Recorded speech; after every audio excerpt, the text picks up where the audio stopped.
What's up, y'all? Welcome to TROC. Yeah. I'm Pastor Johanna. Pastor Joe. This is my husband, Pastor Nick. And we are in week 2 of a series called No Joke. We're talking about some tough topics. I don't know what that is, but they're going to fix it because they're smart back there. There we go. And as you probably figured out, I know we talked about it last week, but we're talking about relationships. Who's excited to talk about relationships? Because we have it all figured out. We don't need any help there. Most of us, like even us, we have more questions about relationships than we have answers. Like, ain't that the truth? Like, we don't have all the answers, and so we have more questions than we do answers. But tonight, like, we truly believe that this message is for everyone. Like, it doesn't matter where you are in the whole dating thing. Like, you may be single, you may be, like, engaged, you may be just, like, hanging out with someone thinking about dating, or you have a relationship with somebody in your head. You know, like, you have a relationship with them, but the other person, they don't know it. But the other person doesn't know, and you're just like, oh, God, you're hoping. You can get arrested for that these days. You could, definitely. That'll put you in jail. It's called stalking. Creeper McCreeperson. But you know what I'm talking about. So it doesn't matter where you are on the whole spectrum of the relationship thing. Like, tonight, the message is for you. And we just have one simple truth that we want you to kind of walk out of here clinging to, that you will never have the right relationship with the wrong person. One simple principle: you'll never have the right relationship with the wrong person. Yeah, there's things in the Bible that the Bible doesn't specifically address, but it gives us principles that we can apply to those areas of our life. For example, Netflix. The Bible doesn't say anything about Netflix, but we can use the principles of the Bible to know what honors God on Netflix and what doesn't honor God on Netflix. Social media. The Bible doesn't say anything about social media, but we can take the principles that the Bible teaches and apply them to how we can honor Jesus with our social media posts and how we can dishonor Jesus with our social media posts. And so when it comes to dating, that's kind of where we find ourselves. The Bible doesn't specifically talk about dating because in the culture, when the Bible was written, there was no such thing as dating. And so the Bible doesn't specifically address it, but it gives us principles that we can apply to our relationships. Like in 1 Corinthians chapter 15, verse 33 in the Bible, in the New Testament, where it says this: bad company corrupts good character. Well, that's a relationship principle. That if you surround yourself with the wrong people, even if you have good character and good intentions and good motivations, those will be corrupted by the wrong people. Or like in Proverbs chapter 13, verse 20, where the Bible says, walk with the wise and become wise, but associate with fools and get in trouble. Again, that's a relationship principle that we can apply to our dating life, to our friendships, to all of our relationships. So here's the question: do we want trouble and corruption in our relationships, or do we want life and joy and happiness in our relationships? We would probably all agree that we want the latter. We want joy in our relationships. We want happiness. We want life out of our relationships, because one way of doing things will lead to relationships that are full of regret. But the other way leads to relationships that are full of joy and health. And that's what we want to talk about. Like, just 2 ways. How to have relationships you won't regret. And they're just 2 simple ways. And the first one is this: look in the mirror. How to have relationships you don't regret? Look in the mirror. We talked about relationships. Often you won't have a good one if you don't have the right, you'll never have a right relationship if you have the wrong person. Well, sometimes you're the wrong person. Like, look in the mirror. Like, you're the wrong person. That's a hard pill to swallow. Somebody thought look in the mirror meant something else. Yeah. They're like, oh, I need to look in the mirror. No, look in the mirror. I mean, look in the mirror. Like, take in what is happening. Like, if you have a trail of bad relationships, friendships, relationships, like, there's probably a common denominator to that. And we need to be honest to look at ourselves and to kind of figure out why that unhealth is there. Like, hang-ups and heartaches and all of that. Bad habits, every single person has them. And we need to be willing to look in the mirror and figure out what is inhibiting us from having healthy relationships. We all have issues that we deal with, every single one of us. One of the biggest, the most forceful impact driving issues that we have when it comes to relationships is loneliness. It's loneliness. because we're all built with this like innate need to be in a relationship. And so then when we're lonely, how we deal with loneliness, how we cope with loneliness, how we identify it in our lives, how we fill the void of loneliness, like all of that leads to unhealth. This is what it says in Romans chapter 12, verse 2. It says, don't copy the behavior and customs of this world, but let God transform you into a new person by changing the way you think. Then you'll learn to know God's will for you, which is good and pleasing and perfect. Listen, the beginning part of that, don't conform to the ways of the world. Conforming to the ways of the world is really easy. That's why Paul, who's a follower of Christ, is writing that. He's like trying to encourage you, because the easy thing, like our natural tendency is to conform to the ways of the world. But the problem with that is the things that the world has to offer to ease our loneliness is often what leaves us lonelier. Like the things that the world has to offer, when we conform our life to the ways of the world, the patterns of the world, and the things it offers us to deal with our loneliness almost always leave us lonelier. It never solves the problem. And, you know, if everything in the world tells us that this is true, that we're often looking for a person to make us whole. We're often looking for a person to make us whole.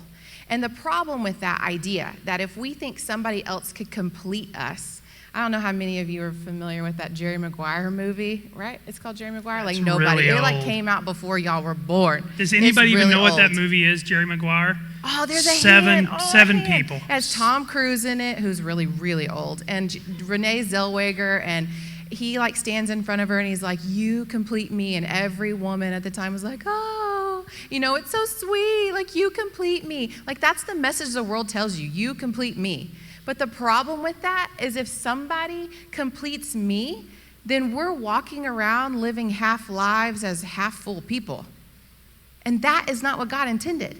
Like, you are whole and complete the way he created you. God intends for you to walk in a relationship with him and allow him to complete you so that you're secure and it fills the void of loneliness. You know who you are. You have contentment in who you are. And it keeps going in Romans chapter 12, verse 3. It keeps going. It says, because of the privilege and authority God has given me, I give you this warning. Don't think you're better than you really are.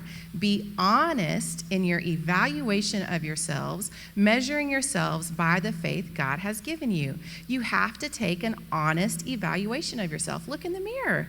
You've got to look in the mirror. Look at your weaknesses. Look at your relationships of the past. What was the issue? How do you grow? How do you figure out how to have security? How do you figure all of that out? Because here's the deal. Like, you are so lonely and you're trying to just find somebody to complete you and you haven't figured out how you're unhealthy and how to grow towards health, and you're just broken, and then you end up bleeding, and then you're going to start bleeding on people who never even cut you because you haven't figured out and looked in the mirror how to be secure and how to find contentment. And then this cycle just keeps perpetuating itself, and it's just broken relationship after broken relationship after broken relationship. And you're trying to fill that void in your heart with whatever new infatuation or some person that comes along. We got to deal with our brokenness and grow. Find out how God created you and who he intends for you to be. Walk in a relationship with him. Get your identity from him so that you're not looking for a relationship to fill you. You're not looking for a relationship to make you content. Be content in who he created you to be, that you are whole and complete as you are. We're known for saying that singleness is not a sickness. That's something we say around here. Singleness is not a sickness. It's not. You are not sick just because you're single. There's not something fatally wrong with you if you are single. So go live your life. Well, there could be something wrong with you, but it's just not that you're single. Right. Being single is not a bad thing. We all have things that are wrong with us. But it's not like some fatal thing that if you live your life single, that you somehow miss the mark. It's not true. It's not true at all. So go live your life. Be content. Have security, grow and do and become and follow Jesus and seek him and see the things that he could do in your life through you in every season and every stage. Here's the truth. As a woman, I know you ladies, there's nothing more that you want than to be pursued. Like, you want to be pursued. Like, who's with me? Who wants to be chased after? Who wants to be pursued? Yes, because that's how God created us, and that's okay. But listen, he can't pursue you if you're standing there waiting for him to give you attention. He can't pursue you if you're standing still. He chases after something that is moving. So go, live your life, have a grand adventure, and be secure so that when that relationship comes along, you are healthy and happy and whole. It's true. It's true. It's very true. That's true. So look in the mirror. Look in the mirror. And just a side note here, I'm going to give you guys some wisdom that isn't even in my notes. So you heard all the ladies go, woo, when they said, who wants to be pursued? So guys, I talk about this every time we talk about relationships. If you've been here before, you've heard me say it. But if you're a 6, but you'll have some guts and pursue her, you all of a sudden became an 8. Right? Somebody's amen to me, because he heard me say it last year, and he's got a woman on his arm, fellas. And it's not by text. Oh, no, not yet. Keep trying. Keep trying. Like, look her in the eyes and ask her for coffee. Don't text her. That's if you're a coward's 2, way. but you get some courage, you could be a 5. So pursue her. That side note, that has nothing to do with what we're talking about. So look in the mirror. Look in the mirror. So how do we get to a healthy place? How do we get to a point where we look in the mirror and we see health? Well, here's one way that we can tell that we're personally healthy enough to pursue relationships. It's when we can show other people love in a healthy way. When we can give love in a healthy way, when we can give love in a Christ-honoring way, then we're on our way to becoming someone who can handle healthy, mature relationships. Well, what does that even look like? Well, let me just point you to the Bible. 1 Corinthians chapter 13, it's called the love chapter. Paul describes what perfect love looks like, what good love looks like. Here's what he says in verse 4. Starting in verse 4, he says, love is patient and kind. Love is not jealous or boastful or proud or rude. It does not demand its own way. It's not irritable. It keeps no record of being wronged. It does not rejoice about injustice, but rejoices whenever the truth wins out. Love never gives up. Love never loses faith. It's always hopeful and endures through every circumstance. So when my significant other disappoints me, if I'm always reacting in impatience, then I'm probably not ready for a mature relationship. When I get mad, do I treat the person I'm dating in an unkind way? Do I struggle with jealousy when the person I'm dating has any conversation with any person that I might feel threatened by? Am I irritable in my relationships when I don't get my own way? Do I keep track of every single little wrong thing when I can use them for arguments in the future when we get in a fight? If so, then I'm struggling with how to show love, and that shows signs of unhealth in my own life and in my relationships, and it's probably an indicator of immaturity. Because Paul says when you learn to love like this, that's mature love. That's when you can handle real man, real woman relationships. That's when you can handle the real deal. If you're not ready to love someone else like this, it's probably an indicator of our own personal health, not the person that we're trying to date or maybe dating. Because here's what Paul says in just a few verses later. In 1 Corinthians chapter 13, verse 11, he says, when I was a child, I spoke and thought and reasoned as a child. But when I grew up, I put away childish things. He's talking about love. He says, when I grew up, when I matured, I didn't act like a kid. I didn't show kid love. I showed grown person love. I showed adult love. I knew how to mature in my relationships. Here's the truth. Mature relationships take mature people who are both pursuing Jesus in a healthy way. And if you don't have that, then your relationships will always be marred by regret. So number 1 is look in the mirror. Here's number 2. Look beyond the booty. See, I told you I could say it with a straight face. I cannot believe that you did. Look beyond the booty. And here's what what's the booty? It's the physical stuff, right? It's the natural attraction. Y'all are all shocked that somebody said booty in church. But that's what we think about when we think about relationships. Here's what the physical stuff is in a relationship. It's the stuff we notice first, but in the long term, what matters the least. I want to say it again because you need to hear it. When it comes to the physical stuff, the physical attraction, it's the stuff we notice first, but in the long term, it matters the least. Because we're all looking for the perfect person. We all have an idea of what that perfect person, that Mr. Right, Mrs. Right looks like. Yeah, we think it's like some guy who's always going to show up with flowers, and he always holds the door open, and he always pays, and he's always on time, and he's always nice, and all he ever wants to do is give us foot massages and hang out with us and bring us our favorite Starbucks drink. And we have this like idea of like who we think the perfect guy is. And we're guys, always looking for him. We have it too. We have the idea of the perfect woman. She likes football and sex, not necessarily in that order, right? Like, I mean, let's just be honest. And by no means are we saying like endorsing premarital sex, like not at all. But we do know, like I'm married to a man, I do know, and guys, you do know, like sex is a thing. It's a thing. It's something that you want. It's something that you're looking for. And it's also a thing as a mature adult that you have to learn to control until you're in a marital relationship. That's good. If you got issues with it, talk to one of our pastors. It's just something, it's just the truth. It's out there. But guys, it's how God created you. You know, he made you human before he made you a Christian. You were human before you met God. Anyways, moving on. That's a whole different sermon. That's a whole different sermon. We'll preach about that another time. But, you know, we have like this ideal person we're looking for. Like we want to, you know, we see somebody and we're like, oh, he fine. Like yeah, I'll take that, you know, and that's, you know, we're like looking for that. It's a thing that we notice, the booty. I can say it too with a straight face. But, you know, really what you should be doing is I think you're not asking the right questions. A lot of times when we go into relationships, we don't ask the right questions. You need to be like inquisitive before you even start dating them. But if you end up on a date, some guy asks you for coffee, like you need to be inquisitive. Like, tell me about yourself. Tell me about like your hobbies. Tell me about your hang-ups. Tell me, are you in debt? You know, how do you spend your money? Hey, I'll take a Frappuccino. You got any debt? You got any debt? Oh, I see you're paying that with a credit card. Is that your credit card or your parents' credit card? Like, how, you know, you want to know these things. Are we going to McDonald's because of your student loans or just because you're looking for a bargain? Yeah, because here's the thing. You got to figure out the pattern of people. That's funny. You're hilarious. None of this stuff is in our notes. We're just up here doing life. You got to ask the right questions because you got to look past what a person looks like because all of that is fleeting. You want to know a person's character. You want to know the patterns of their life. You're looking at their patterns. How do they treat people? What happens when they're mad?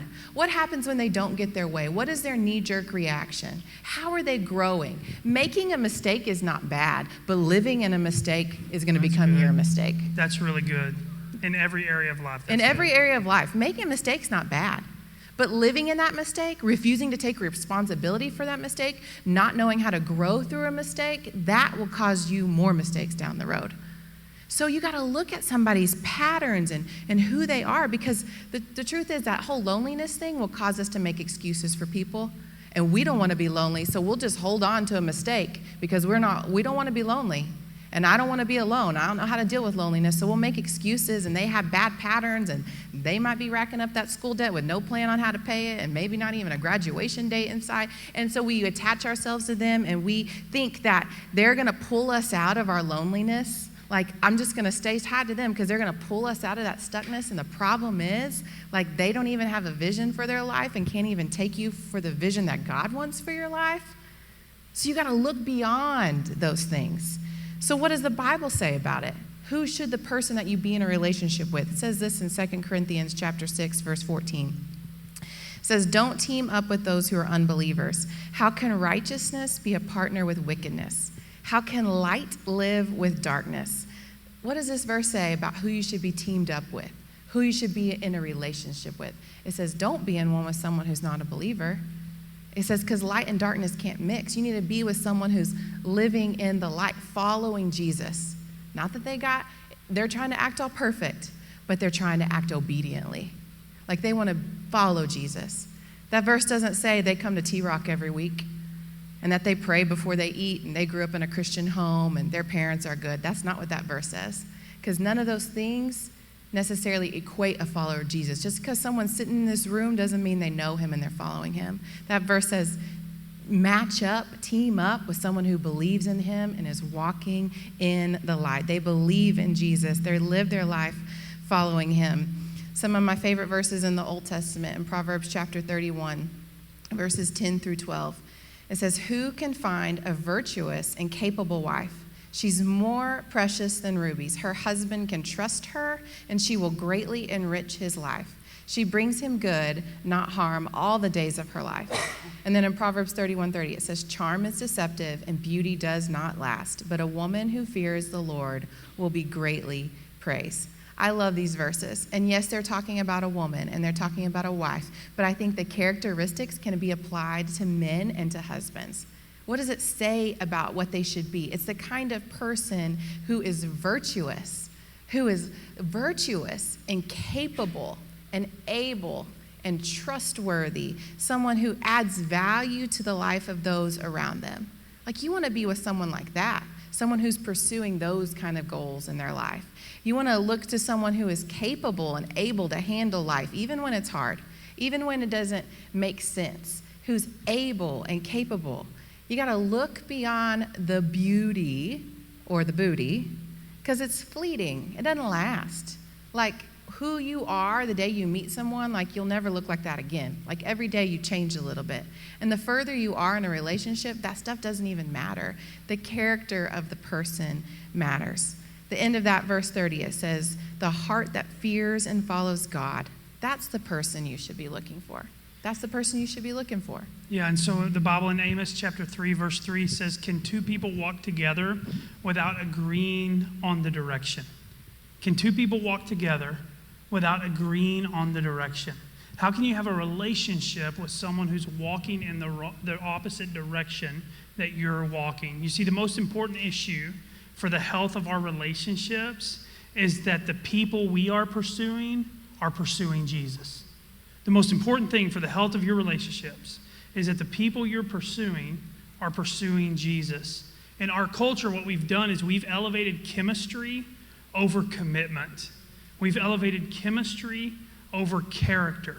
And then we wonder why we have so many regrets in our relationships. It's because the things we focus on in dating, the looks, attraction, the physical stuff, the chemistry, they're all secondary issues. So what happens is she's a 10 in looks, but she's a 4 in character. But because our culture says go with the looks, you pursue her anyway, and you end up chasing after her, and a decade later you wonder why the honeymoon night was a 10, but you're stuck in a 4 marriage.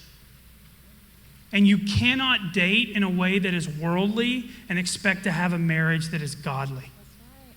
So you got to think long term. You got to think long term. You've got to look beyond the things that will end up filling your relationship with regrets. Don't buy into the lie.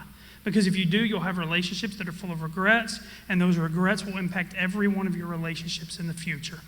The most important thing about the health of your relationship is that the person you are pursuing is pursuing Jesus. I want to wrap it up with this tonight. I got one of these old school toys here. You guys remember these from like being 2? These little toys here that you can always find in the nursery, and it's important because what it does is like the diamond, you know, it goes into the diamond slot, and the square goes into the square hole, and the pentagon goes into the pentagon hole, and that's how it works, right? And these are an important part of development because what it teaches kids is that you can't put a square in a diamond-shaped hole. You just can't do it. It's impossible, right? No matter how I turn it, no matter how I twist it, the square, no matter how hard I push it, it's not going to go through that pentagon-shaped hole. There's a hole that fits every single shape on these toys. And it's an important part of maturing for kids to actually be able to understand this. It's a toy, but it helps people mature. You see, the problem in most of our relationships, when we end up with a relationship that's full of regret, is that we have taken something that wasn't designed to fill a hole in our heart, and we have tried to fill a hole in our heart with another person. We've tried to say, oh, that person can give me identity. Let me find my identity in that. Oh, she can give me worth. Let me find my worth in her. Oh, he can give me value. Let me find my value in him. And we try to find our identity and our value and our worth in someone that was never meant to provide that for us. You see, every one of us has a God-shaped hole in our life. And it can only be filled with the person of Jesus. Every one of us, it's a Jesus-shaped hole in our heart. There's a void in our life. And we can try to fill it with alcohol. We can try to fill it with accomplishments. We can try to fill it with addiction. We can try to fill it with fun. But most often, we try to fill it with relationships with some other person. And then we realize they can't give us the identity that we want because our identity wasn't found in them. They can't give us the value that we really have because our value isn't found in them. They can't help us experience unconditional love because they don't know what unconditional love is. And our relationships end up broken and full of regret because we try to fill the void in our life that was only created to be filled by Jesus with another person. And so the quickest way to usher hurt into your relationships is to go try to find your value and worth and love and identity in someone outside of Jesus. So maybe the most healthy thing you can do for all of your friendships, your dating relationships, all of your relationships in general, is to let people off the hook and realize that that other person wasn't intended to ever give you meaning and purpose and value and identity. You'll only find that in a relationship with Jesus. Let's pray. If you're here tonight and there's never been a time in your life where you've said yes to a relationship with Jesus, I want to give you the opportunity to do that tonight. Right where you're sitting in the room, in the balcony, in the overflow room, wherever you're at tonight, right where you're seated as we bow our heads and close our eyes, I'm going to lead you through a prayer. There's nothing magical about the words we use. There's nothing magical about the phrases we use. What matters is the commitment of your heart and your mind to the person of Jesus. But for some of you, you've been trying to fill that God-shaped hole in your life with everything you can find, with accomplishments, with attention from other people, with relationships, with substances, with addictions. And everything you turn to leaves you empty and feeling void and unloved. And tonight, I want to give you the opportunity to fill that hole in your heart with the person of Jesus, because he loves you unconditionally, and you will find your value and worth and life in him. So if you're ready to take that step, right where you're seated in the quietness and stillness of your heart and mind, you could pray something like this. Dear Jesus, tonight I say yes to a relationship with you. Tonight, I ask you to forgive me of my sins and to be the leader and Lord of my life. Fill me with your hope and your peace and your love, Jesus. Help me to see who I am in you. Tonight, I commit my life to you. Help me to live your way and not my own. Amen. Now, I want you to look at me. Whatever room you're in, whatever elevation you're sitting on, I want you to look at me. And I want to tell you, if you prayed that prayer tonight and you were serious about it, it is the most life-changing, life-altering decision that you can ever make. You are now a child of the living God, and you now have Jesus as your leader and Lord of your life. And I want to be able to follow up with you. I want to send you some resources on what it means to have a brand new, fresh start with Jesus. I want to send you some resources on some next steps that you can take to walk in your relationship with Jesus in this new journey of following Jesus and finding your life and worth in him. So here's what I'm going to ask you to do. If you have a cell phone, you can take it out, and I want you to text your name plus the word Jesus to that number. In fact, even if you didn't pray that prayer, would you take your cell phone out? Just take it out. You don't have to text your name, but just take it out so the person next to you that might go, man, I want to move and take my cell phone out, but I just don't want to be the only one around me moving. Go ahead and take your cell phone out. And if you prayed that prayer tonight and you were serious about committing your life to Jesus, I want you to text your name plus the word Jesus to the number on the screen, 254-485-2114. Your name plus the word Jesus to 254-485-2114. Or if you don't have a cell phone or prefer not to use your cell phone tonight, you can take that connection card.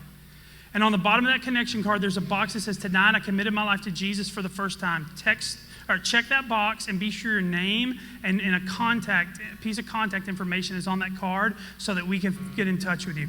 We're going to follow up with you tomorrow.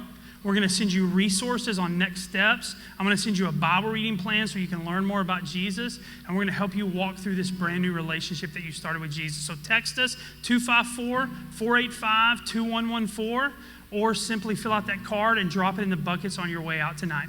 We're going to respond to God in worship tonight. Would you stand with me and let's worship together?